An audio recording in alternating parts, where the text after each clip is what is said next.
जलहरी जोक्नो पशुपतिनाथ मन्दिरमा पशु अख्तियार 6 महानगरको बजेट शहरी पूर्वाधारलाई प्राथमिकता। डाक्टर दिलजन मन्सुरको क्लिनिक महानगरले गरायो बन्द। अपार्टमेन्टमा बस्ने ट्याक्सी चढ्ने ल्यापटप चोर। बेटिङ प्रचारको आरोपमा ब्लगर राजकुमार तामाङ पक्राउ। मोरङका जन्मसिद्धका सन्तानलाई नागरिकता लिन छुट्टै कोठा। पशुपतिमा निकालियो जलहरी मन्दिर परिसरमा जोखिने। असार 12 गतेदेखि 19 गतेसम्म कक्षा 12 को उत्तर पुस्तिका जाँच नगर्ने स्टुडेन्टको घोषणा। जसपा नभएको भए नागरिकता समस्या हल हुने थिएन भन्दै उपेन्द्र यादवको भनाई। म अर्थमन्त्री भएको भए धादिङमा बजेट ओइराउन मिल्ने रहेछ भन्दै राजेन्द्र पाण्डेको भनाई। नेकपा विभाजनको उद्देश्य के थियो, विश्लेषण हुनुपर्छ भन्दै नेकपा एमालेका अध्यक्ष केपी ओलीले भने। रोकियो 50 अर्ब भुक्तानी, अर्थमाथि रकमान्तरको दबाव। 2 हाइड्रो पावरलाई आइपिओ निष्कासनको अनुमति। गाउँपालिकाहरूलाई सहयोग गर्न काठमाडौँ महानगरले 35 वटा एम्बुलेन्स खरिद गर्ने। सांसद Subita Gautam one young world politician of the year अवार्डको सर्ट लिस्टमा 1xBetमा पक्राउ परेका 8 जना कलाकारलाई थप 5 दिन हिरासतमा राख्न अनुमति। बालेन शाहलाई आधार बनाएर फिल्म मेयर साहेब निर्माण हुने। नेपाली हाम्रो जातबाट हटाइयो राजु परिवारको स्वर र विवादित दृश्य। फिल्मको देशव्यापी अकुपेन्सी निराशजनक। आइतबार 10% भन्दा तल। गुल्मीमा खरेली बगाउँदा बाबुको मृत्यु, छोरी बेपत्ता। पोखरा महानगरले ल्यायो 7 अर्ब 15 करोडको बजेट। पोखराका मेयरको प्रश्न, फेवा तालमा त्यत्रो अतिक्रमण हुँदा कति जनाले त्यसको प्रतिकार गर्यौं। तराब बन्दै भुतखोला र ड्याम साइड। वर्ष दिनमा 10 जनाको मृत्यु। कांग्रेस छिया हुन थाले, जीवन दिन आवश्यक छ भन्दै नेता शेखर कोइरालाले भने। अस्ट्रेलिया जान प्रेमी प्रेमिका मिलेर काठमाडौँ उपत्यकामा श्रृङ्खलाबद्ध चोरी। 30 लाख सापटी दिएर करोड बढी लिने मेटरबाजी ललितपुरबाट पक्राउ। नेकपा विभाजन भयो भनेर विश्लेषण हुनुपर्छ भन्दै नेकपा एमालेका अध्यक्ष केपी ओलीले भने। निजी विद्यालयले कक्षा 11 मा लिने शुल्क पेश गर्न काठमाडौँ महानगरको अनुरोध। पार्टीमा उपेन्द्र यादव जनशक्तिशाली। संघीय परिषद अध्यक्षको अधिकार कटौती। ट्रान्स पार्टीमा लागू औषध एलएसडी। राज गौतम मुख्य व्यवस्थापक। कोरिया रिटर्नीहरूको प्रश्न, हामीलाई कोरिया नपठाउने भए किन पुनर्परीक्षामा पास गरियो? जनताको सेवामा समर्पित हुनुहोस् भन्दै माधव कुमार नेपालको भनाई। काठमाडौँ महानगर विरुद्ध फुटपाथ व्यवसायी सडकमा उत्रने। नगर प्रहरीको प्रतिकार गर्न टिम तयार। नागरिकताको दुरुपयोग गर्नेलाई कड़ा कारबाही गर्छौं भन्दै गृहमन्त्री नारायण काजी श्रेष्ठको भनाई। हामीले उठाएका मुद्दाको समाधान नभई टुलुटुलु हेरेर बस्दैनौं भन्दै राष्ट्रिय स्वतन्त्र पार्टीका सांसद सन्तोष परियारको भनाई। आम सञ्चार सम्बन्धी विधेयक संसदमा पेश गर्नेछौं भन्दै सञ्चार मन्त्री रेखा शर्माले भनिन्। एमाले सरकार बनाउन हतारिँदैन, मौका आए छोड्दैन भन्दै रघुजी पन्तले भने। बजेट पास हुँदैन, संशोधन गर्न मिल्दैन भन्दै चित्रबहादुर केसीको भनाई। राजधानी दैनिकमा कार्यरत पत्रकार विश्वकर्मा माथि भौतिक आक्रमणको प्रयास। बालेन शाह विरुद्धको अवहेलना मुद्दा हेर्न नभ्याइनेमा 150 वर्ष बाँच्न राखेका थिए। 12 डाक्टर ल्याबमा परीक्षण गरेको खाना खान्थे। 50 वर्षमी बिते माइकल ज्याक्सन। पाकिस्तानमा बस दुर्घटना, 10 जनाको मृत्यु, 40 भन्दा बढी घाइते। भारतमा अर्को रेल दुर्घटना। मालगाडीका 12 डिब्बा ट्र्याक बाहिर। लिभिङ टुगेदरमा अपार्टमेन्टमा बस्ने जोडीको धन्दा। दिउँसो रेकी राति चोरी। बैठकमा शेरबहादुर देउबालाई प्रश्न, सत्ता समीकरण फेर्न खोजेको हो? कुन महानगरको बजेट कति, यसबारे पुरै जानकारी। अनुप बरालसँग अभिनय सिक्दै पल शाह प्रदीपसँग देखिने। जलहरी प्रकरणमा खुले नयाँ तथ्य। कुन्दियो पूर्व राष्ट्रपति भण्डारी र पूर्व प्रधानमन्त्री ओली सहित 13 जनाको नाम। र आजको स्मार्ट खबरको स्वास्थ्य सम्बन्धी समाचारमा दुबोले के फाइदा दिन्छ? दुबोले ज्वरो घटाउँछ, नियमित सेवनले अल्सर हुँदैन, महिनावारीको दुखाइबाट राहत दिन्छ र यसले अरू के फाइदा गर्छ, यसबारेमा भिडियोको अन्त्यमा जानकारी गराउनेछौँ। दर्शक महानुभावहरू नमस्कार। स्मार्ट खबरको न्युज बुलेटिनमा यहाँहरूलाई हार्दिक स्वागत छ। म आर्यन न्युपाने। आज मिति विक्रम सम्वत 2080 साल असार 11 गते सोमबार, ईस्वी सम्वत 2023 जुन 26 तारिक। आज असार शुक्ल अष्टमी। अन्तर्राष्ट्रिय लागू पदार्थ तथा अवैध तस्करी विरुद्धको दिवस पनि रहेको छ। सदा झैं आज पनि हामी उपस्थित भएका छौँ आजका मुख्य समाचार, ब्रेकिङ न्युज अपडेट लगायत तपाईलाई काम लाग्ने, हेर्नै पर्ने महत्त्वपूर्ण समाचारहरू लिएर। हाम्रो मेहनतका लागि यो भिडियोमा एउटा लाइक अवश्य गर्नुहोला। दर्शक महानुभावहरू, पल पलको न्युज अपडेटका लागि हाम्रो च्यानललाई अहिलेसम्म सब्स्क्राइब गर्नुभएको छैन भने कृपया सब्स्क्राइब गर्नुहोस् अनि नजिकै आउने बेल आइकनलाई क्लिक गर्नुहोला। दैनिक रूपमा हेर्नुहुन्छ भने रेगुलर भनेर लेखिदिनु होला। आज पहिलोचोटि हेर्दै हुनुहुन्छ भने फर्स्ट टाइम भनेर लेखिदिनु होला। दर्शक महानुभावहरू, देशभित्रबाट हेरिरहनु भएको छ भने आफू रहेको गाउँ ठाउँ सहर अनि जिल्लाको नाम लेखिदिनु होला। यदि विदेशमा हुनुहुन्छ भने कुन देशबाट हामीलाई हेरिरहनु भएको छ त्यो कुरा पनि तलको कमेन्ट बक्समा कमेन्ट गर्नुहोला। आउनुहोस् दर्शक महानुभावहरू, आजका मुख्य समाचार सुरु गरौँ। पशुपतिको सुनको जलहरी प्रकरणमा नयाँ तथ्य खुलेको प्रसङ्गबाट। पूर्व प्रधानमन्त्री केपी ओलीसँग निकट रहेका प्रेम राई प्रमुख आयुक्त रहेका बेलामा अख्तियार दुरुपयोग आयोगले ओलीकै पालामा भएको ठूलो सम्पत्ति इनामिनाको जुरीमाथि छानबिन अघि बढाएको छ। राष्ट्र बैंकबाट 80 करोड रुपियाँमा किनिएको 103 किलो 773 ग्राम सुनमा करिब 10 किलो इनामिना भएको तथ्य महालेखा परीक्षकको कार्यालयले औँल्याएपछि आइतबार साँझ अख्तियार दुरुपयोग अनुसन्धान आयोगले जनप्रतिनिधि, पशुपति क्षेत्र विकास कोषका कर्मचारीहरू, पुजारीहरू, प्रहरी, सुनचाँदी व्यवसायीका प्रतिनिधि सहितको रोहबरमा सुनको नापजाँच चलिरहेको छ भने पशुपतिनाथ मन्दिरको रुद्र गारीश्वरमा जलहरीको नापजाँच चलिरहेको स्रोतले जानकारी दिएको छ। जलहरी प्रकरणमा छानबिनका लागि अख्तियारको टोली जाने भएपछि आइतबार दिउँसो नै पशुपतिनाथ परिसरमा दर्शनार्थीहरू जान पाएका थिएनन् भने मन्दिर पूर्णतः यो समाचार तयार पार्दासम्म पनि खाली छ। नाम जाँचका लागि जलहरी निकालेपछि त्यसमा 13 जनाको नाम कुदेको पाएको स्रोतले जानकारी दिएको छ। केपी ओली प्रधानमन्त्री रहेको बेलामा राखिएको जलहरीमा तत्कालीन राष्ट्रपति विद्यादेवी भण्डारी, तत्कालीन प्रधानमन्त्री केपी ओली सहित उनीहरू निकटका 13 जनाको नाम कुदिएको पाएको छ। 100-200 वर्षमा पनि ननिकालिने जलहरीमा नाम कुदेकाले उहाँले यससँगै अमर रहन खोज्नुभयो बुझियो, स्रोतले हामीसँग भन्यो। विशेष गरी जलहरी प्रकरणमा नयाँ तथ्य खुलेको छ भने पूर्व परराष्ट्र मन्त्री भण्डारी र पूर्व प्रधानमन्त्री केपी ओली सहित 13 जनाको नाम कुदिएको छ।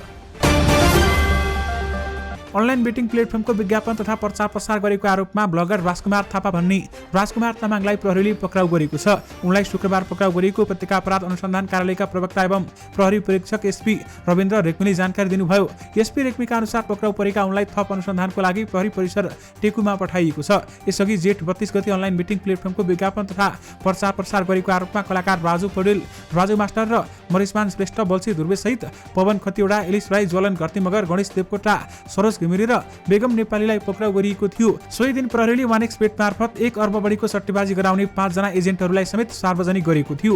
पछिल्लो समय सामाजिक सञ्जालमा बेटिङ तथा क्यासिनो गेमिङ एपहरूको प्रचार तीव्र रूपमा हुन थालेपछि प्रहरीले त्यस्तो कार्यमा संलग्न व्यक्तिहरूमाथि कारबाहीको तयारी थालेको हो।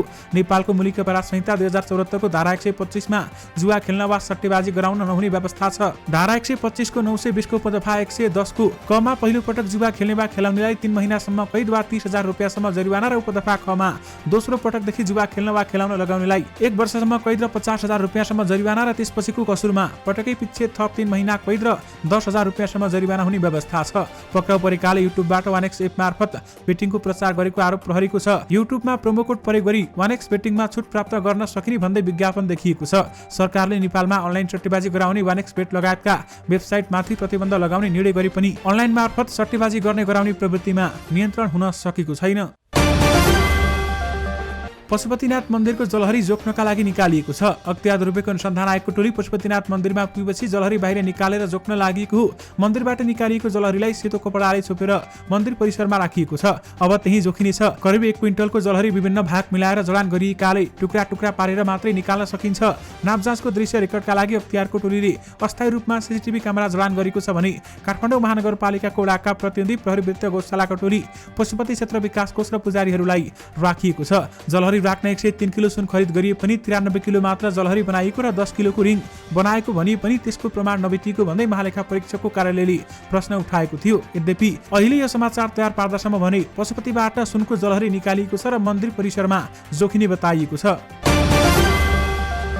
चालु आर्थिक वर्ष 2079-80 सकिन करिब 20 दिन बाँकी रहँदा सरकारले काम भइसकेका आयोजनाहरूमा करिब आधा खर्बको भुक्तानी गर्न सकेको छैन। यसअघि स्रोत सुनिश्चितता दिए पनि पर्याप्त बजेट विनियोजन नभएका शीर्षकमा बढी खर्च भएपछि यस्तो दायित्व भुक्तानीमा मन्त्रालयहरूले सकस भोगिरहेका छन्। विगत अर्थ मन्त्रालयबाट बहुवर्गीय ठेक्का प्रणालीका लागि स्रोत सुनिश्चितताको पत्र लिएर ठेक्का मार्फत काम गरिरहेका अथवा काम भइरहेका कुनै आयोजनाहरूमा अहिले भुक्तानीको चरम समस्या छ। चालु आर्थिक वर्षमै सो भुक्तानी हुने सुनिश्चित नभएपछि निर्माण व्यवसायहरूले सरकारमाथि दबाव बढाएका छन्। विशेष गरी 50 अर्ब भुक्तानी रोकिएको छ भने अर्थमाथि रकमान्तरको दबाव रहेको बताइएको छ।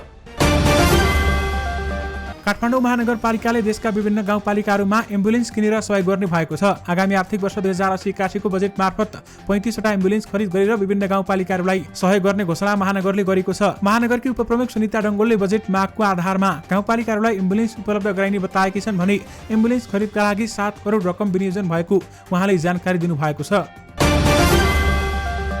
काठमाडौँ जिल्ला अदालतले वानेक्सबेट प्रकरणमा पक्राउ परेका 8 जना कलाकार तथा युट्युबरलाई थप 5 दिन हिरासतमा राखेर अनुसन्धान गर्न अनुमति दिएको छ। जिल्ला प्रहरी परिसर काठमाडौँका प्रमुख एसपी दानबहादुर कार्कीका अनुसार आइतबार तेस्रो पटक म्याद थप गरिएको भने गत जेठ 32 गते उपत्यका अपराध अनुसन्धान कार्यालयले हास्य कलाकार मरिसमान श्रेष्ठ, बल्छी ध्रुवे, पवन खतिवडा म्याकुरी, राजु पौडेल, राजु मास्टर, सरोज घिमिरे, ढेँडो बुढो, बेगम नेपाली, भटभटी माइला तथा युट्युबरहरू एलिस राई, जलन घरतीमगर, जलन र गणेश देवकोटा जुडीलाई पक्राउ गरिएको थियो।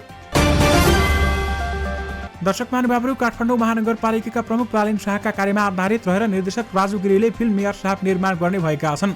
यसबारेमा तपाईहरुलाई हामीले हिजोको रिपोर्टमा पनि जानकारी गराइसकेका छौं। यद्यपि यसबारेमा थप अपडेट आएको छ। मेयर भएपछि बालेनले गरेका कार्यहरूलाई समेटेर आफूले फिल्म निर्माण गर्न लागेको निर्देशक गिरीले घोषणा गरेका छन्। फिल्मको लोगो समेत सार्वजनिक गरिएको छ। बालेनजी मेयर भएपछि उहाँले गरेका सकारात्मक कार्यहरूलाई फिल्ममा समेट्नेछौं। यो फिल्मले देश परिवर्तनमा राम्रो सन्देश दिनेछ भन्ने आशा हामीले राखेका छौं, गिरीले भने। फिल्ममा समाजको लागि काम गर्दा उनले भोग्नु परेका पारिवारिक चुनौतीलाई पनि कथावस्तुमा समेटिने उहाँले बताएका छन्। भदौ अन्त्यदेखि छायाङ्कन सुरु हुने बताइएको यो फिल्मका कलाकार तय गर्न बाँकी छ। अहिले प्री प्रोडक्सन र पटकथा लेखनको कार्य भइरहेको छ। दर्शक महानुभावहरू, काठमाडौँ महानगरपालिकाका मेयर बालेन शाहमाथि फिल्म बन्दैछ।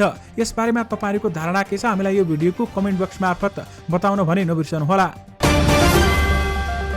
अन्ततः विवादित गीत नेपाली हाम्रो जातबाट गायक राजु परियारको स्वर हटाइएको छ। संगीतकार डुयार सुजनले गीतबाट परियारको स्वरसहित विवादित दृश्य हटाउँदै गीतको नयाँ संस्करण पुनः अपलोड गरेका छन्।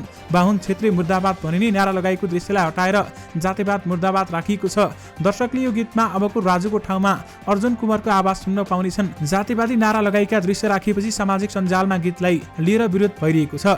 गीतसँगै गायक परियारले पनि आलोचना खिपिरहेका थिए। असार 4 गते फेसबुकमा स्ट्याटस लेख्दै गायक परियारले आफूलाई झुक्काएर गीत गाउन लगाएको भन्दै आफ्नो स्वरलाई तत्काल सेन्सर गरिदिन आग्रह गरेका थिए। म सभ्य र सुन्दर समाजको निर्माण, सबै जात जाति भाषा धर्मको सुन्दर संयोजन, समाज कता जाँदैछ हैन कता लैजाँदैछ भन्ने कुराको सबैमा हिक्का होस्।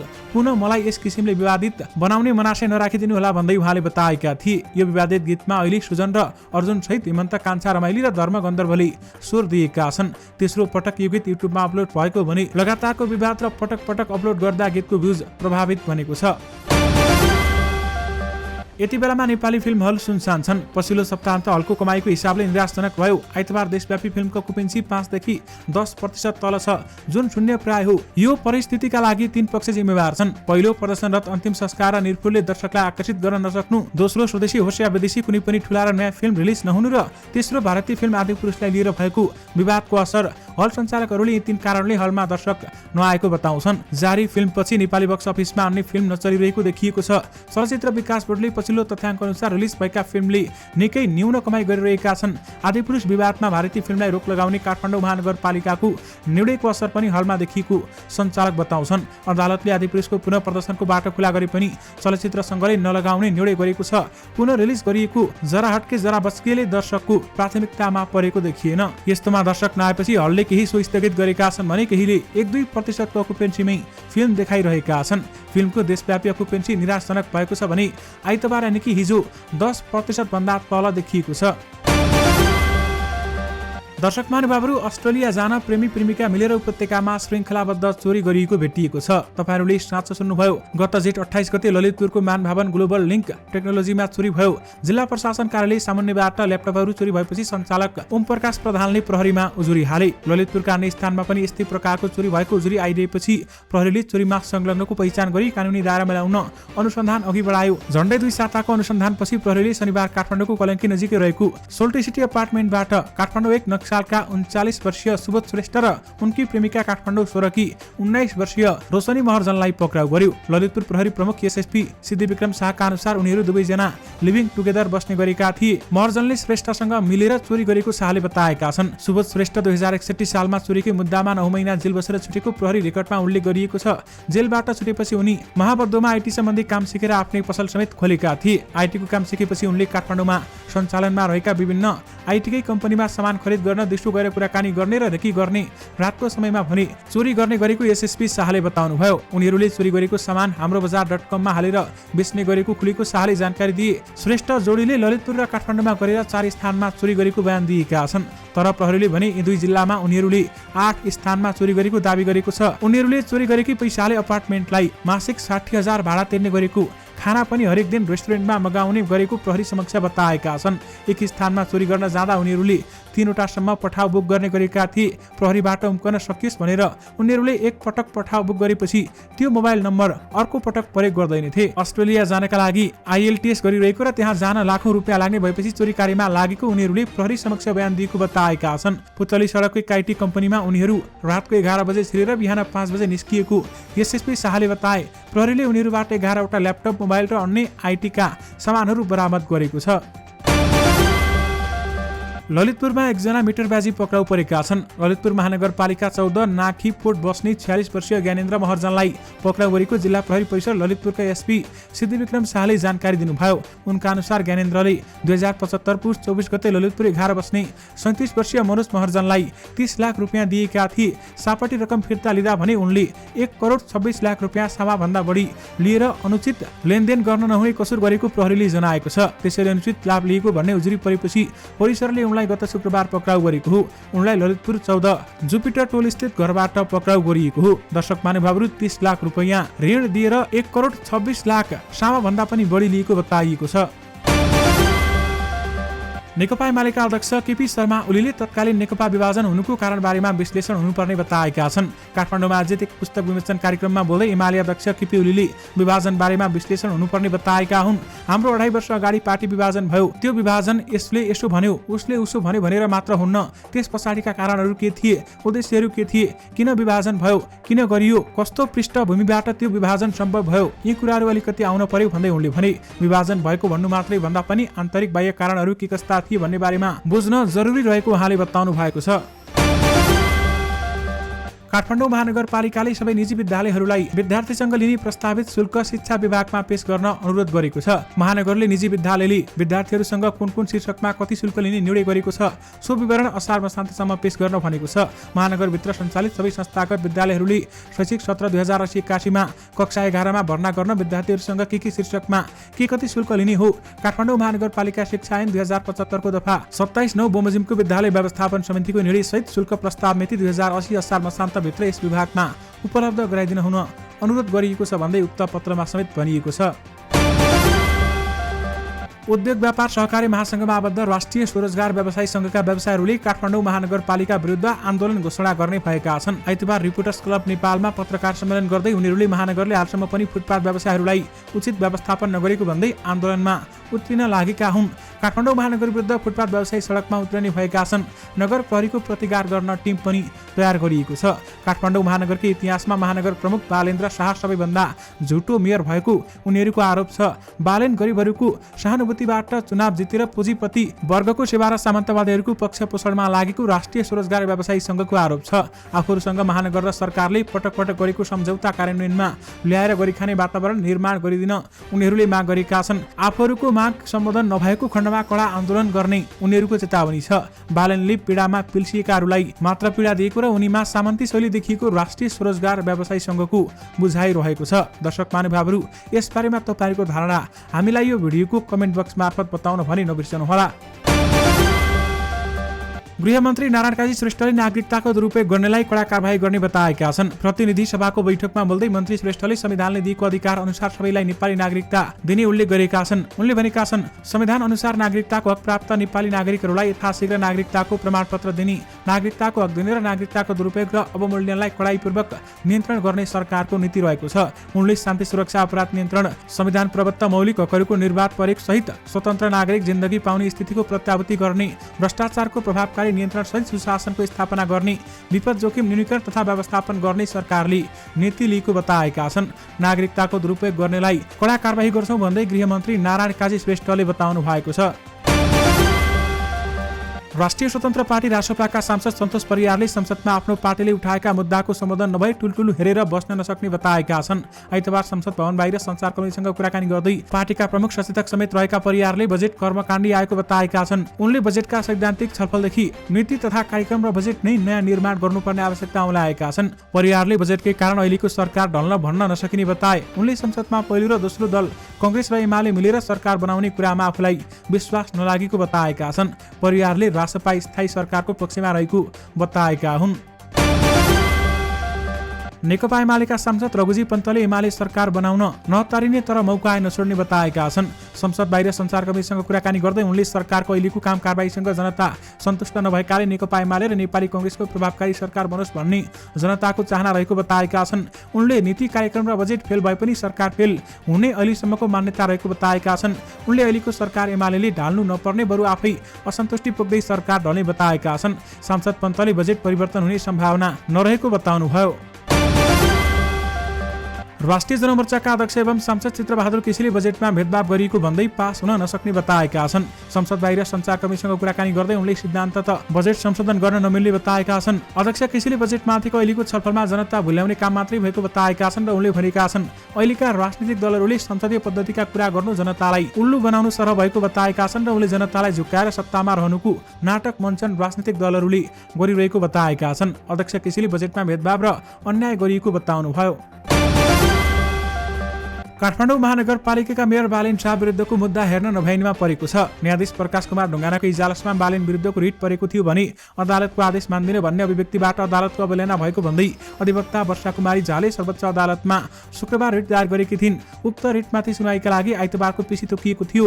रिट निवेदकको अन्तिममा रहेको अधिवक्ता झाको रिट हेर्न नभइनेमा परेको हो। बालेनले आदिपुरुष फिल्ममा समावेश भएको भारत की बेटी भन्ने शब्दलाई लिएर फिल्मबाट उक्त संवाद नहटाएसम्म नेपालमा उक्त र अन्य कुनै पनि फिल्म चल्न नदिने घोषणा गरी फिल्महरूमा महानगर प्रहरी खटाएका थिए। त्यस लगत्तै हलवालाहरूको छाता संगठन चलचित्र संघले उच्च अदालत पाटनमा हालेको रिटमा अदालतले अल्पकालीन अन्तरिम आदेश जारी गर्दै हिन्दी चलचित्रको प्रदर्शनमा रोक लगाउने निर्णय तत्काल कार्यान्वयन नगराउनु भन्दै अल्पकालीन अन्तरिम आदेश जारी गरेको थियो। उच्च अदालतका न्यायाधीश धीरबहादुर चन्दको एकेले इजलासबाट उक्त आदेश आएको खबर लगत्तै बालेनले सार्वभौमिकता र स्वाधीनताको सवालमा अदालतको आदेश पनि नमान्ने बताएका थिए। उक्त विषयमा बालेन शाह विरुद्धको अवहेलना मुद्दा हेर्न नभइनेमा परेको छ।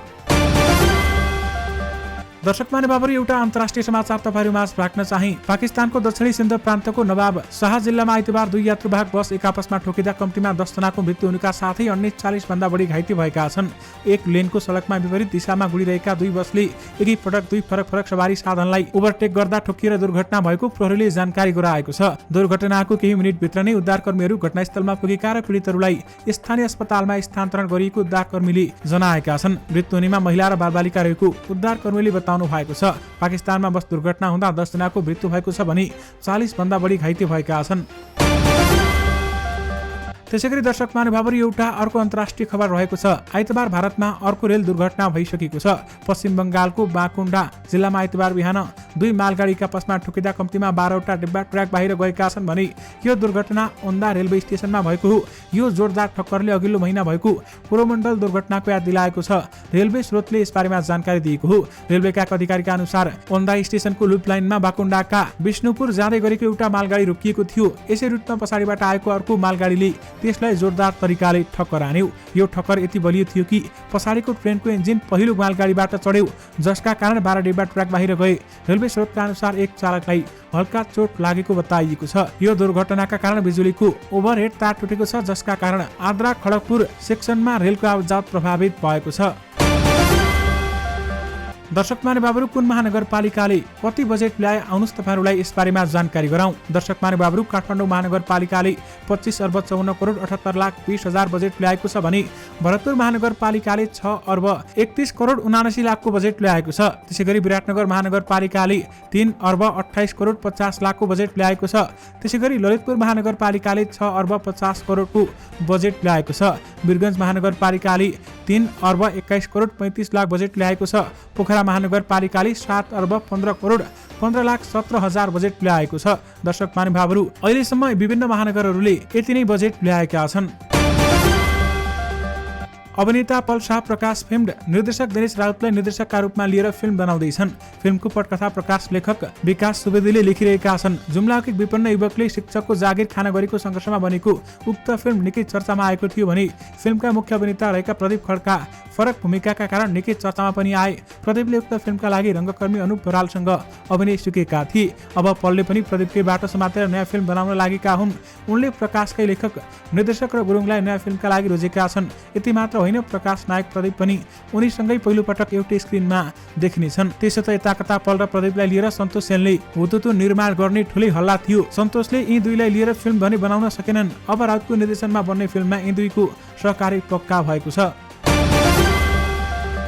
काठमाडौँ महानगरपालिकाले मैतीदिव्यमा सञ्चालित एफडीएच क्लिनिक बन्द गराएको छ। मापदण्ड विपरीत क्लिनिक सञ्चालनमा भइरहेको पाएपछि बन्द गराएको महानगरपालिकाको स्वास्थ्य सेवा प्रमुख रामप्रसाद पौडेलले जानकारी दिनुभएको छ। उनका अनुसार हिजो दिउँसो 4 बजे एफडीएच बन्द गराएको हो। एफडीएच फुड डायबिटिज हार्ट नाममा सञ्चालन गरिएको यस क्लिनिकले खास गरी मोटुपन, मधुमेह, उच्च रक्तचाप र थाइराइड रोगको निको पार्ने दाबी गर्दै आइरहेको थियो।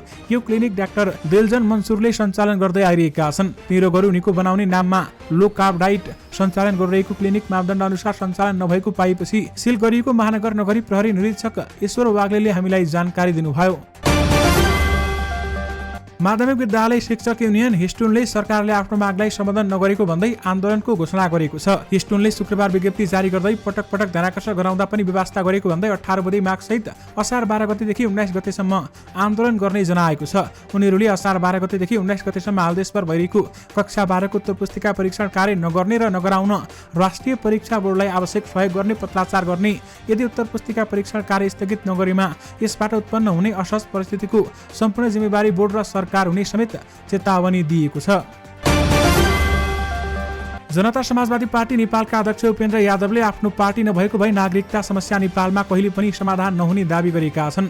पार्टीको विधान अधिवेशनको उद्घाटन समारोहलाई सम्बोधन गर्दै अध्यक्ष यादवले जनता समाजवादी पार्टी नभएको भए नागरिकता समस्या कहिले हल नहुने दाबी गरेका हुन्। त्यस्तै आफ्नो पार्टी नभएको भए देशमा संघीयता पनि नआउने उनको दाबी छ। उनले वर्तमान सरकारले आफ्नो समयसम्म काम गर्न पाउनुपर्ने पक्षहरूमा आफू रहेको बताएका छन् र उनले वर्तमान सत्तारूढ गठबन्धन कायम राख्नुपर्ने बताएका छन्।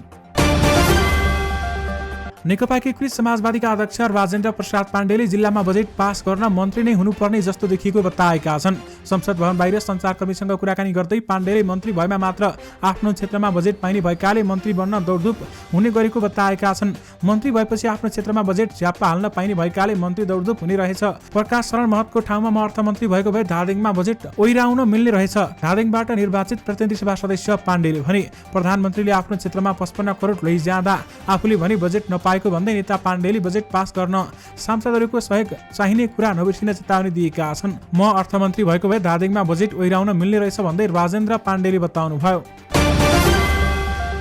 नेपाल धितोपत्र बोर्डले 2वटा हाइड्रोपावर कम्पनीहरूलाई प्राथमिक शेयर आइपिओ निष्कासन गर्ने स्वीकृति दिएको छ। बोर्डले मनोकामना इन्जिनियरिङ हाइड्रोपावर कम्पनीलाई 5 असार र भगवती हाइड्रोपावर डेभलपमेन्ट कम्पनीलाई 6 असारमा आइपिओ निष्कासन गर्ने स्वीकृति दिएको हो। भगवती हाइड्रोपावर कम्पनीलाई प्रति किता 100 रुपियाँ अङ्कित मूल्यमा 16 रुपियाँ प्रिमियम थप गरी 116 रुपियाँको 14,30,162 किता साधारण शेयर निष्कासन गर्ने स्वीकृति दिएको हो भने कम्पनीले सर्वसाधारण र आयोजनाका प्रभावित क्षेत्रका स्थानीयलाई उक्त शेयर जारी गर्नुपर्ने अनुमति पाएको हो। कम्पनीले जारी पुँजी 57 करोड 20,64,700 रुपियाँको 25% शेयर सर्वसाधारणमा जारी गर्ने भएको भने आइपिओ निष्कासनका लागि कम्पनीले सिद्धार्थ क्यापिटललाई बिक्री प्रबन्धक नियुक्त गरेको छ। यस्तै मनोकामना इन्जिनियरिङ हाइड्रोपावर कम्पनीले प्रति किता 100 रुपियाँका दरले अथवा अङ्कित मूल्यमा आइपिओ निष्कासन गर्न अनुमति पाएको हो। राष्ट्रिय स्वतन्त्र पार्टीकी सांसद Savita Gautam young world politician of the year अवार्डको सर्ट लिस्टमा परेकी छन्। आयोजक वन यङ वर्ल्डले सवितासँगै चिलीकी महिला तथा लैङ्गिक समता मन्त्री एन्टोनिया कस्मिका लगायत विभिन्न देशका 15 सांसद मेयर लगायतलाई सर्ट लिस्टमा समेटेको छ। संस्थाले 17 वर्षीय सवितालाई नेपाली इतिहासमा सबैभन्दा कान्छी सांसद र राष्ट्रपाको संस्थापक सदस्यको रूपमा चित्रित गरेको छ। संस्थाले सर्ट लिस्टमा परेका मध्ये 5 जनालाई अवार्ड प्रदान गर्दै आएको छ। The one young world politician of the year award हरेक वर्ष 18-35 वर्ष उमेर समूहका प्रभावशाली राजनीतिज्ञहरूलाई प्रदान गर्ने गरिन्छ। गुल्मीमा खरे खोलाले बगाउँदा एकजनाको मृत्यु भएको छ भने एकजना बेपत्ता भएका छन्। जिल्लाको मालिका गाउँपालिका 2 दर्लिङमा खरेली स्थानीय 21 वर्षीय लीलाबहादुर भट्टी र उनकी 8 वर्षकी छोरी बिन्दुलाई शनिबार राति बगाएको जिल्ला प्रहरी कार्यालय गुल्मीका प्रहरी परीक्षक नवीन किशोर प्रधानले जानकारी दिनुभयो। लीलाबहादुरको शव 80 मिटर तल भेटिएको छ भने छोरी बेपत्ता रहेको उनले बताए। बेपत्ताको खोजीका लागि जिल्ला प्रहरी कार्यालय वामी प्रहरी चौकी र पौदी अमराई प्रहरी चौकीबाट प्रहरी परिचालन गरिएको छ। पोखरा महानगरपालिकाका मेयर धनराज आचार्यले फेवाताल संरक्षणका विषयमा जनप्रतिनिधिदेखि राजनीतिक दलसम्म रमिति भएको बताएका छन्। फेवातालको सिमसार क्षेत्र अतिक्रमण भइरहँदा कसैले पनि प्रतिकार गर्ने आवाज नउठाएको उनले बताए। फेवातालको शिरमा त्यत्रो धेरै आक्रमण भएर फेवाताल पुरिँदा कतिजना नगरसभा सदस्यले त्यसको प्रतिकार गर्यौं। उनले भने इमानदारपूर्वक भनौं त सबै राजनीतिक पार्टी सबै पोखरेलीको विषय होइन, सबैको दायित्व थियो कि थिएन भन्दै उहाँले प्रश्न गर्नु भएको छ। बुटवल र भैरुवामा अहिले उखण्ड गर्मी छ। तातो छल्न सही युवाहरू पानीमा डुबुल्की मार्ने मौका खोजिरहन्छन्। खोला, नदी, झरना र पोखरीको चिसो पानी खोज्दै उनीहरू पाल्पाका विभिन्न क्षेत्र पुग्न थालेका छन्। केही वर्ष पहिलेसम्म यहाँका युवाहरू गर्मी छल्न तिनाउ खोलामा पौडी खेल्न पुग्थे।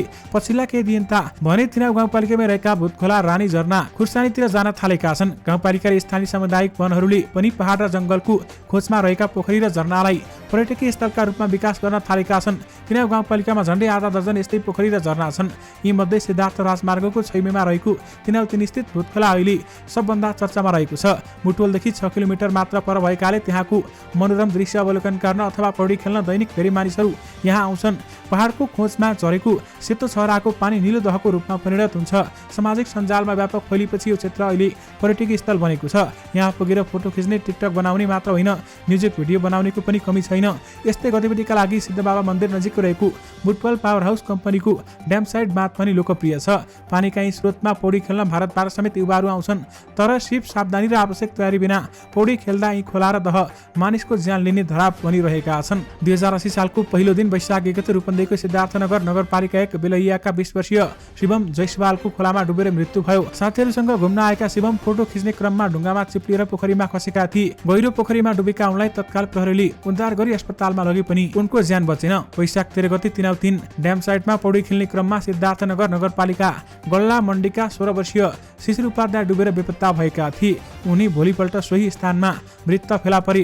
त्यसैगरी असार 2 गते गुल्मीको सत्यवती गाउँपालिका नम्बर 7 का 18 वर्षीय अभिषेक परिवारको तिनाउ खोलामा डुबेर मृत्यु भयो। यसैगरी पौडी खेल्ने क्रममा अथवा त्यहाँकै घटनाक्रम भएर भूतखोला अथवा ड्याम साइडमा धेरैजनाको मृत्यु भएको छ भने वर्ष दिनमा 10 जना भन्दा बढीको मृत्यु भएको बताइएको छ। नेपाली कांग्रेसका नेता शशाङ्क कोइरालाले कांग्रेसलाई पुनः जीवन दिन आवश्यक रहेको बताएका छन्। पार्टी निकट नेपाल प्रेस युनियनले काठमाडौँ शाखाको 9औं अधिवेशनलाई सम्बोधन गर्दै उनले पार्टी छिया भएकाले जीवन दिन खाँचो रहेको बताएका छन्। त्यसका लागि शुभेच्छुक संस्थाहरूले पार्टीको नेतृत्वलाई खबरदारी गरिनुपर्ने उहाँले बताउनु भएको छ भने नेता कोइरालाले सबैलाई आफ्नो दायित्व स्पष्ट गर्नुपर्ने आवश्यकता रहेको औँल्याएका छन्। जनता समाजवादी पार्टी नेपालको प्रस्तावित विधानमा केन्द्रीय समितिको अध्यक्ष र संघीय परिषद अध्यक्ष गरी 2 जनाको अध्यक्षको व्यवस्था गरिएको छ। हाल पार्टीको केन्द्रीय समितिको अध्यक्ष उपेन्द्र यादव र संघीय परिषदको अध्यक्ष अशोक राई छन्। तर नयाँ विधानमा केन्द्रीय समिति अध्यक्ष नै कार्यकारी अधिकारी सहितको मुख्य भूमिकामा रहने व्यवस्था छ भने संघीय परिषद अध्यक्षलाई पार्टी रेखदेखको जिम्मेवारी दिए पनि निर्णय गर्ने अधिकार दिइएको छैन। विशेष गरी पार्टीमा उपेन्द्र यादव झन शक्तिशाली भएका छन् भने संघीय परिषद अध्यक्षको अधिकार कटौती गरिएको छ।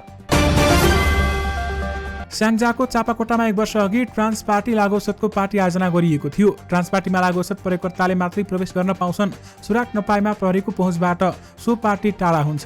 चापाकोटमा काठमाडौँको नारायण स्थान र मकवानपुरको चितलाङ ट्रान्स पार्टी आयोजना गरिएको तथ्य लागु औषध नियन्त्रण ब्युरोका अनुसन्धान अधिकृतले सुराक पाए। सो सुराक पछ्याउँदै जाँदा असार 5 र 6 मा लागु औषध नियन्त्रण ब्युरोले नेपालमा अहिलेसम्मको सबैभन्दा धेरै लागु औषध एलएसडी स्टिकर बरामद गरेको छ। 1 महिना लामो अपरेसन चलाएर 10,131 थान लाइसर्जिक एसिड डाइथेरामाइड एलएसडी बरामद गरिएको लागु औषध नियन्त्रण ब्युरोका एसएसपी गोविन्द थपलियाले हामीलाई जानकारी गराउनुभयो। एलएसडी भ्रम पैदा गर्ने सबैभन्दा शक्तिशाली ड्रग हो। केमिकलमा घुलाएर स्टिकरमा टाँसेर कारोबार गरिने लागु औषध एलएसडीलाई अन्तर्राष्ट्रिय विमानस्थलमा प्रयोग हुने एक्सरे मेसिनले पनि डिटेक्ट गर्न सक्दैन। सुराक आएपछि मात्र पत्ता लाग्छ। ब्युरोका एसएसपी थपलिया भन्छन् खान र बोक्न सजिलो हुने भएकाले नेपालमा पनि पछिल्लो समय सो लागु औषधको कारोबार बढ्न थालेको देखिएको छ। दर्शक महानुभावहरू, ट्रान्स पार्टीमा लागु औषध एलएसडीका मुख्य व्यवस्थापक राज गौतम भएको बताइएको छ। 2075-76 मा धरानमा थोरै परिणाममा एलएसडी भेटिएको थियो। त्यसपछि अनुसन्धान गर्दै जाँदा विभिन्न तरिकाबाट विभिन्न तथ्य प्रहरीले फेला पार्दै गएको थियो। तर पछिल्लो समय बरामद एलएसडी नेपाली बजारमै बेच्न ल्याएको अनुसन्धानबाट थाहा भएको प्रहरीको भनाइरहेको छ। दक्षिण कोरियामा 5 वर्ष काम गरेर फर्किएका रिटर्नी कामदारहरूले ललितपुरको ग्वारको स्थित ईपीएस कार्यालयमा प्रदर्शनरत छन्। रोजगार अनुमति प्रणाली ईपीएस अन्तर्गत कमिटेड प्रतिबद्धमा छानिएका कामदारहरूले ईपीएस कार्यालयमा प्रदर्शन थालेका हुन्। समयमै कोरिया नपठाएको तथा आर्थिक चलखेल गर्दै आफूहरूको फाइल अगाडि नबढाएको भन्दै उनीहरूले नाराबाजी गर्दै प्रदर्शन गर्न थालेका हुन्। 5 वर्ष कोरियामा काम गरेर फर्केर आएकाहरूले सन् 2022 मा पुनः परीक्षा दिएर पास भई कोरिया जान प्रतीक्षारत थिए। तर अहिले उनीहरूको नाम नआएपछि सरकार विरुद्ध आन्दोलनमा उत्रिएका हुन्। दर्शक महानुभावहरू, त्यहाँका केही तस्बिरहरू तपाईहरूले स्क्रिनमा देखिरहनु भएको छ। नेकपा एकीकृत समाजवादीका अध्यक्ष तथा पूर्व प्रधानमन्त्री माधव कुमार नेपालले जनताको सेवामा समर्पित हुन आफ्ना गृहनगरका जनप्रतिनिधिहरूलाई आग्रह गरेका छन्। गौर नगरपालिकाको 12 नगर अधिवेशनलाई सम्बोधन गर्दै उहाँले जनप्रतिनिधिहरूलाई रचनात्मक काम गर्न सुझाव दिएका छन्। जनताको सेवामा समर्पित हुनुस् भन्दै माधव कुमार नेपालले बताउनुभयो। सञ्चार तथा सूचना प्रविधि मन्त्री रेखा शर्माले आम सञ्चार सम्बन्धी विधेयक छिटोभन्दा छिटो संसदमा पेश गर्ने बताएकी छन्। सो विधेयकलाई संसदमा ल्याउन सरकारले विज्ञहरूसँग सुझाव लिएको र त्यसलाई संसदमा पेश गर्ने प्रक्रियाका लागि मन्त्रालयले काम गरिरहेको उहाँले बताउनुभयो। प्रतिनिधि सभा बैठकमा सञ्चार तथा सूचना प्रविधि मन्त्रालयको विनियोजन शीर्षकमाथिको छलफलमा भाग लिँदै मन्त्री शर्माले सञ्चार र सूचना प्रविधिसँग सम्बन्धित धेरै ऐनहरू पुराना भएकाले त्यसलाई अदाबरी गरेर नयाँ कानुन बनाउने काममा पनि सरकारले ढिलाइ नगर्ने बताउनु भएको छ। नेपाल पत्रकार महासंघ राजधानी दैनिक प्रतिष्ठान शाखाका अध्यक्ष ईश्वर विश्वकर्मामाथि राजधानी दैनिकको कार्यालय परिसरमै भौतिक आक्रमणको प्रयास भएको छ। असार 8 गते शुक्रबार राजधानी दैनिकको कार्यालयमा भएको पूजा कार्यक्रममा सञ्चालक अध्यक्षबाट विश्वकर्मामाथि विभेदपूर्ण व्यवहार गर्दै कोठाभित्र थुनेर सटर र मूल ढोकाको चाबी लगाई बन्धक बनाएर भौतिक आक्रमणको प्रयास गरिएको राजधानी प्रतिष्ठानले जनाएको छ। सो क्रममा राजधानी दैनिकमा कार्यरत रहेका महासंघ उपत्यका प्रदेश समितिका सचिव टेनिस रोका, काठमाडौँ शाखाका सचिव महेश्वर गौतम र पत्रकार निराजन पौडेललाई समेत धम्की दिएको प्रतिष्ठानले जनाएको छ। नेपाल पत्रकार महासंघले राजधानी दैनिकका सञ्चालकको अगुवाईमा भएको घटनाको छानबिन गरी दोषीलाई कानुनी कारबाहीको दायरामा ल्याउन सम्बन्धित निकायसँग माग गरेको छ। दर्शक महानुभावहरू, लस एन्जलसको एक साधारण दिन। दिउँसो करिब 2:26 बजे टिभी च्यानलको वेबसाइटमा खबर आयो कि king of pop Michael Jackson रहेनन्। खबर आउने बित्तिकै सन्नाटा छायो। धेरै मानिसहरू सडकमा बेहोस हुन थालेर सिङ्गो लस एन्जलसको खुसीको वातावरण शोकमा परिणत भयो। केही मिनेटमा गुगल, ट्विटर, विकिपिडिया प्रयोगकर्ताको ट्राफिकको कारण क्र्यास भए। 150 वर्षसम्म बाँच्न चाहने माइकल ज्याक्सनको 50 वर्षको उमेरमा अचानक कसरी मृत्यु भयो भनेर विश्वभरका मानिसहरू जान्न चाहन्थे। माइकल ज्याक्सनको मृत्यु 25 जुन 2009 मा दिउँसो करिब 12 बजे भइसकेको थियो। उनको मृत्यु प्रोपोफल र बेन्जोडाइजेपाइन जस्ता भारी डोजको औषधिको ओभरडोजका कारण हृदयघातका कारण निधन भएको थियो। उनको 150 वर्षभन्दा बढी बाँच्ने चाहना थियो, जसका कारण उनले आफ्नै घरमा 12 निजी डाक्टरको टिम राखेका थिए। उनीहरूले उनलाई औषधि र सही डाइट दिन्थे। माइकलको खाना पनि सुरुमा प्रयोगशालामा परीक्षण हुन्थ्यो, त्यसपछि मात्र उनलाई खाना दिइन्थ्यो। उनको मृत्यु हुँदा उनका निजी डाक्टर कोनराड मुरे उनीसँग होम्बली हिल्स लस एन्जलसमा थिए। माइकललाई निन्द्रा नलाग्ने समय भएका कारण थुप्रै औषधि दिएको थियो। औषधि खाएपछि मात्र उनी निदाउन सक्थे, तर एक दिन डाक्टरले माइकललाई कोठामा बेहोस अवस्थामा भेटे। उनलाई तत्काल सीपीआर दिइयो। यसको कुनै प्रतिक्रिया आएन। डाक्टरले स्वास्थ्य सहयोग माग्न घरमा ल्यान्डलाइन र मोबाइल खोजे, तर सुरक्षाका कारण सबै ल्यान्डलाइन बन्द थिए। उनी तुरन्त बाहिरतिर दौडिएर गार्डलाई 911 मा फोन गर्न भने। मेडिकल हेल्पलाइन नम्बर 911 मा ठिक 12:22 बजे फोन गरियो। 3 मिनेट नै एम्बुलेन्स डाक्टर सहित पुगे। डाक्टर त्यहाँ पुग्दा माइकलले सास फेर्न बन्द गरिसकेका थिए। उनलाई सीपीआर दिइयो, तर यसले कुनै फाइदा मिलेन। उनलाई तुरन्त Ronald Reagan UCS medical centre लगियो। करिब 2 घण्टाको कोसिसपछि दिउँसो 2:26 बजे उनलाई मृत घोषित गरियो। माइकल ज्याक्सनको मृत्युका कारण 13 जनाले आत्महत्या पनि गरे। 150 वर्षसम्म बाँच्न 12 डाक्टर राखेका थिए, तर ल्याबमा परीक्षण गरेको खाना खाँदा पनि 50 वर्षमै माइकल ज्याक्सनको ज्यान गएको थियो। जन्मका आधारमा नागरिकता लिएका आमाबुवा सन्तानलाई नागरिकता वितरणका लागि जिल्ला प्रशासन कार्यालय मोरङले छुट्टै कोठाको व्यवस्था गरेको छ। मोरङमा जन्मका आधारमा नागरिकता लिएका आमाबुवाका सन्तान 65,000 जना नागरिकता लिन योग्य रहेको अनुमान गरिएको छ। सोमबार यानि कि आजदेखि नागरिकता वितरण गरिने मोरङका सहायक प्रमुख जिल्लाधिकारी शरद कुमार पोखरेलले बताए। उनका अनुसार सेवाग्राहीको भिड बढ्ने भएका कारण जिल्ला प्रशासन कार्यालयको 16 नम्बर कोठाबाट नागरिकता वितरण गर्ने वातावरण मिलाइएको छ। दर्शक महानुभावहरू, अब भिडियोको अन्त्यमा आजको स्वास्थ्य सम्बन्धी समाचारमा जानकारी गराउँ। आखिर दुबोले के फाइदा गराउँछ त? धेरैले भन्छन् बिहान शीत भएको दुबोमा हिँड्दा आँखाको ज्योति बढ्छ। मानिसलाई मात्र होइन, भगवानलाई पनि दुबो प्रिय हुन्छ भन्ने मान्यता राखिन्छ। अर्थात् नेपाली संस्कृतिमा नै दुबो गाँसिएको छ। विवाह, व्रतबन्ध, पूजापाठ वा कुनै पनि माङ्गलिक क्रियाकलाप दुबो सबै ठाउँमा हुन्छ। दुबो जता पनि उम्रिन्छ। सहजै उपलब्ध हुने भएकाले यसलाई आयुर्वेदमा सहस्र वीर्य भनिन्छ। धेरैलाई दुबोको जुस बनाएर खाइन्छ भन्ने पनि थाहा नहुन सक्छ। आज हामी तपाईलाई यस बारेमा जानकारी दिँदैछौँ। दर्शक महानुभावहरू, ब्लड सुगरको स्तर कम गर्छ। तपाईहरूले साँचो सुन्नुभयो। दुबो एक चिसो जडीबुटी हो। आयुर्वेदमा यसको धेरै फाइदा बारेमा बताइएको छ। भारतकै आयुर्वेद विशेषज्ञ डाक्टर दीक्षा भवसारले दुबोको कुनै पनि रूपमा सेवन गर्दा ब्लड सुगरको स्तर कम हुने जानकारी दिएकी छिन्। हालै गरिएका केही अनुसन्धानमा दुबोको रस पिउँदा मधुमेहका रोगीमा हाइपोग्लाइसिक इफेक्ट हुन्छ, अर्थात् ब्लड सुगर कम हुन्छ। त्यसै गरी दुबो प्रयोग गर्ने 3 तरिका सुन्नुहोस्। Number 1, juice पिउनुहोस्। दुबोको मसिनो पेस्ट बनाउनुहोस्। मनतातो पानीमा 1 चम्चा पेस्ट हाल्नुहोस्। त्यो जुसलाई बिहान खाली पेटमा पिउनुहोस्। त्यसपछि 3 घण्टासम्म केही पनि नखानुहोस्। Number 2 powder. दुबोलाई सुकाएर पाउडर बनाउनुहोस्। पाउडरलाई महसँग मिसाएर खानुहोस्। सिधै वा पानीमा मिसाएर समेत खान सक्नुहुन्छ। नम्बर 3 पानी। दुबोलाई 1 कप पानीमा रातभरि भिजाउनुहोस्। बिहान 3 देखि 5 मिनेटसम्म उमाल्नुहोस्। यो पानीलाई छानेर पिउनुहोस्। त्यसैगरी कफ र पित्त दुवैका लागि काम गर्छ। डाक्टर देक्षाका अनुसार कुनै पनि चिसो कुरा रगतका लागि राम्रो हुन्छ, किनभने रगतको प्रकृति तातो हुन्छ र दुबोको चिसो, त्यसैले यो असरदार हुन्छ। जब हामी नुनिलो खानेकुरा खान्छौँ तब हाम्रो रगतमा इन्फ्लेमेसन सृजन हुन्छ, शरीरमा विषालु पदार्थ बन्न थाल्छ। दुबोको रस खाँदा रगत डिटक्सिफाई हुन्छ, अर्थात् रगत सफा हुन्छ। यसले रगतको विकारलाई ठिक गर्ने काम गर्छ। दुबोले रगतमा कोलेस्ट्रोल स्तर पनि कम गर्छ। यसले हाम्रो मुटुको स्वास्थ्यलाई पनि राम्रो बनाउँछ। त्यसले रगत सफा गर्नु छ भने घरमा दुबोको जुस बनाउनुहोस् र पिउनुहोस्। त्यसैगरी दुबोलाई ग्रीन ब्लड पनि भन्ने गरिन्छ। दुबोको रसलाई ग्रीन ब्लड पनि भनिन्छ। यसको सेवनले रातो रक्त कोशिका पनि बढ्न सक्छ। रगतको कमीका कारण हुने रक्त अल्पता पनि निको पार्न सकिन्छ। त्यसैगरी प्रतिरोधी क्षमता बलियो हुन्छ। दुबोलाई प्रतिरोधी क्षमता बढाउने हड बताइएको छ। यसमा iron, antioxidants, calcium, phosphorus, fibre, potassium र प्रोटिनले भरपूर हुन्छ। हामीले शरीरमा पोषक तत्त्व कमी हुँदा र टक्सिनको मात्रा बढ्दा प्रतिरोधी क्षमता कमजोर हुन्छ। दुबोले डिटक्सिफायर औषधिको रूपमा काम गर्छ, प्रतिरोधी क्षमता पनि बढाउँछ। त्यसैगरी टाउको दुख्दा, ज्वरो आउँदा पनि उपयोगी हुन्छ। तपाईलाई टाउको दुखिरहन्छ भने दुबोको जुस खाँदा लाभ मिल्छ।